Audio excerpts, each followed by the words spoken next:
Let's start with a question. What proportion of your business decisions do you get right first time? I'm David Harper, and I'm going to share some insights on how to make better business decisions. So let's come back to that question. What proportion of your decisions do you think you get right first time? Well, it's not easy, is it? So what about decisions in your life, decisions in your business world? Maybe you get them right second time, maybe even third time. Maybe it's kind of 50-50. The key message here to start with is it's difficult. Don't stress about it.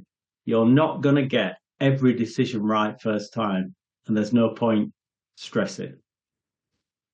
It's difficult, and we'll look at some techniques to make it easier and to take the stress out of the situation. The first thing we can start with is we've got five faithful friends. Rather than charging in, when somebody asks you to make a decision, rather than charging in and trying to make it as quickly as possible, just stand back and just ask a few questions. The why, who, when, what, and how. So, why do we need to make a decision?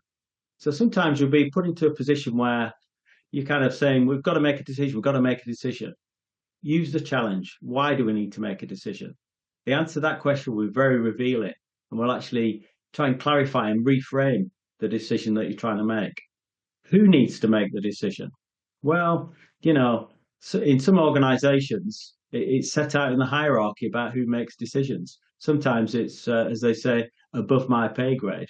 And that's fine. So just check, if somebody's asking you to make a decision, are you the right person to make that decision? Is it right? Or decisions often are collaborative. They're made by a number of people. So think about whose decision it is to make. We'll talk about constraints. And one of the key constraints is time. So is there a deadline? When do you need to make the decision? Is it now? Is it next week? Is it in a month's time? People will often say decisions are very urgent. You need to make them straight away.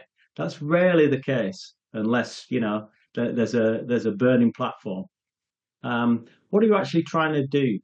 Is the decision framed correctly? Think about the wording of the decision. Is there another way of looking at it? Is there another perspective? And then when you've done all that, think about how will I make the decision? Do I need any data, first of all? Do I need any more information to make the decision? And we'll look in a bit more detail about how to use data and how not to use data.